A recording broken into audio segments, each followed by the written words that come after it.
এই Suzlon energy limited এই স্টকটির March 2023-এ দেখতে পাচ্ছি আমরা চার্টে 6 টাকা 96 পয়সা।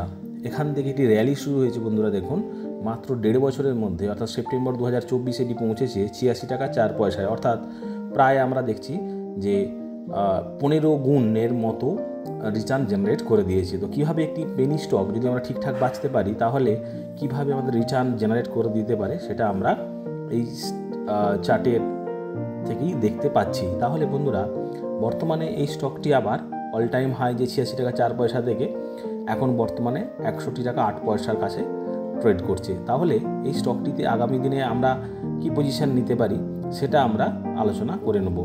তো টেকনিক্যালি আমরা দেখছি এই অবস্থায় রয়েছে। ফান্ডামেন্টালি দেখা যাক এটাকে সাপোর্ট করে কি না। ফান্ডামেন্টালি যদি দেখি এর লাস্ট 1 বছরের সেলসকে আমরা ধরেছি কোয়ার্টারলি। তো এখানে দেখতে পাচ্ছি মার্চ 24-এ 2196 কোটি টাকা ছিল, সেটা বর্তমানে বেড়ে মানে লাস্ট ডিসেম্বরে যে কোয়ার্টার গেছে 24 সালের সেখানে দেখতে পাচ্ছি 2975 কোটি টাকা এর সেলস। এই কোম্পানির তার ইতিহাসে এটি সবথেকে হাইস্ট সেলিং হয়েছে 2975 কোটি টাকা। এবার আমরা যদি এখানে অপারেটিং প্রফিটটা দেখি, অপারেটিং প্রফিটও দেখছি যে 357 কোটি টাকা থেকে ক্রমশ বেড়ে বর্তমানে 500 কোটি টাকায় পৌঁছেছে। অর্থাৎ বন্ধুরা দেখুন সেপ্টেম্বর 2024-এ অপারেটিং প্রফিট ছিল 294 কোটি টাকা, সেটা প্রায় দ্বিগুণ হয়ে 500 কোটি টাকায় পৌঁছেছে। এবং অপারেটিং প্রফিট মার্জিনও দেখতে পাচ্ছি 14% থেকে 17% পৌঁছেছে। এইবার এর নিট প্রফিট যদি দেখি মার্চ 2024-এ 254 কোটি টাকা ছিল, সেটি ক্রমশ বেড়ে জুন 24-এ 302, তারপরে একটু কমেছিল সেপ্টেম্বরে 201 কোটি টাকা এবং বর্তমানে 388 কোটি টাকা। কোম্পানির হাইয়েস্ট এভার নিট প্রফিট তো 388 কোটি টাকা। তাহলে সেপ্টেম্বর 2024-এ যেখানে 201 কোটি টাকা সেখানে ডিসেম্বর 2024-এ 388 কোটি টাকায় তার নিট প্রফিট দাঁড়িয়েছে। এবং ইপিএস গ্রোথও যদি দেখি মার্চ 2024-এ 0.19 থেকে বর্তমানে সেটি 0.29 এবং লাস্ট কোয়ার্টার যে সেপ্টেম্বর 2024 এখানে দেখতে পাচ্ছি 0.15 থেকে ডিসেম্বর 24-এ 0.29, প্রায় ডাবল হয়েছে ইপিএস গ্রোথ। তাহলে বন্ধুরা এখানে এই স্টকটির সেলস এবং অপারেটিং প্রফিট মার্জিন এবং ইপিএস গ্রোথও বেশ ভালো দেখতে পাচ্ছি।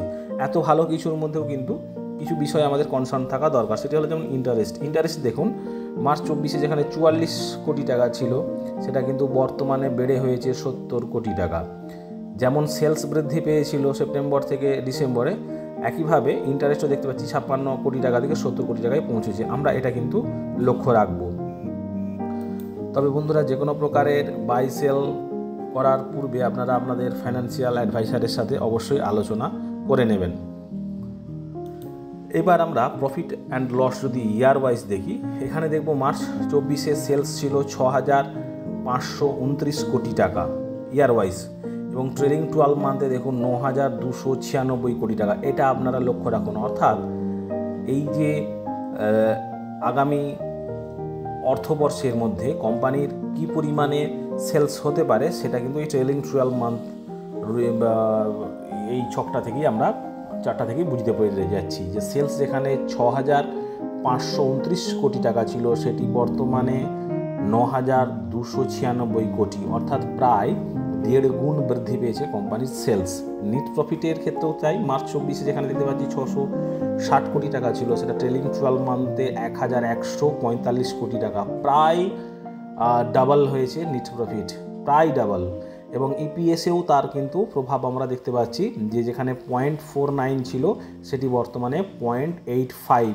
তাহলে সেলস বাড়ছে প্রায় 1.5 গুণের মতো, নিট প্রফিট প্রায় ডাবল হচ্ছে এবং ইপিএস গ্রোথও প্রায় ডবলের কাছাকাছি দেখতে পাচ্ছি। অর্থাৎ বন্ধুরা আগামী দিনে কিন্তু কোম্পানির যে আর্থিক কন্ডিশন আরও বেটার হচ্ছে সেটা এই প্রফিট অ্যান্ড লস স্টেটমেন্ট বিশেষ করে ইয়ার ওয়াইজ আমরা দেখতে পাচ্ছি তা বলে দেয়।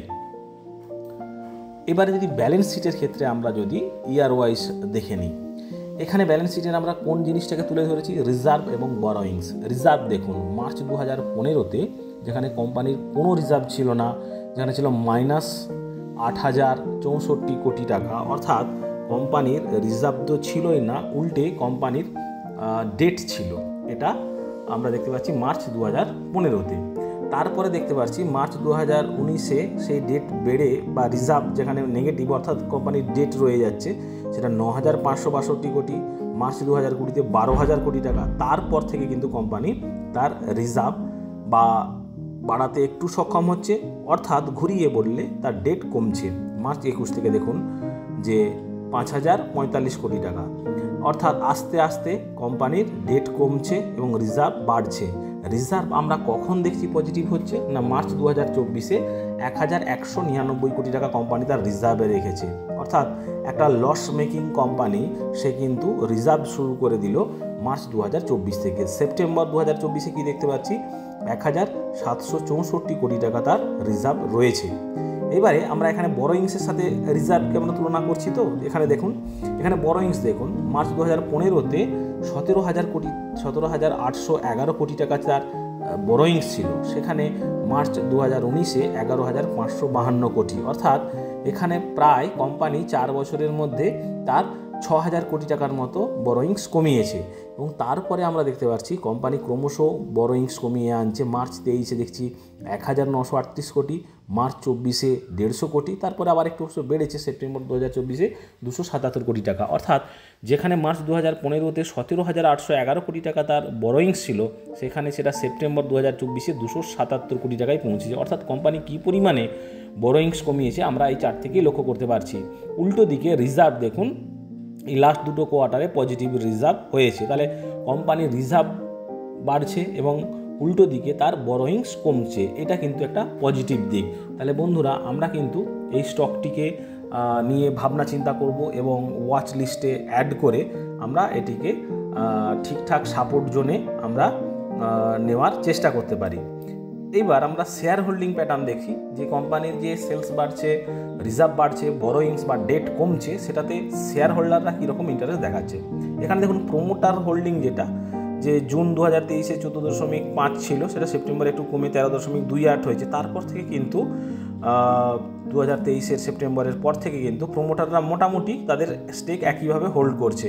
মার্চ 2025 লাস্ট কোয়ার্টারে আমরা দেখতে পাচ্ছি 13.25, অর্থাৎ প্রায় একই রকম স্টেক প্রোমোটাররা ধরে রেখেছে।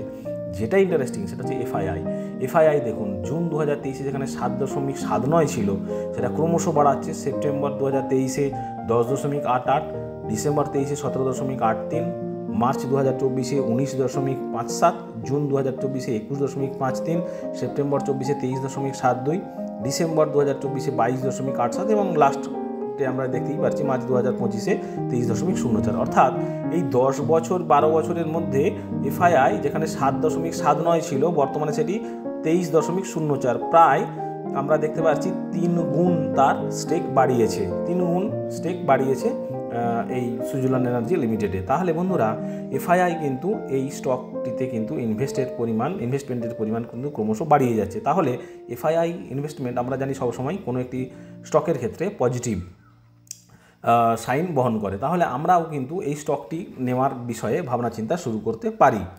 এইবার আমরা যদি চার্টে দেখে নিই যে এইখানে 60 টাকা এই লেভেলটি এই স্টকটির একটি ক্রুশিয়াল লেভেল। এখানে আমরা দেখেছিলাম যে এখানে একটা রেজিস্ট্যান্স ছিল, এটাকে ব্রেক করেছিল।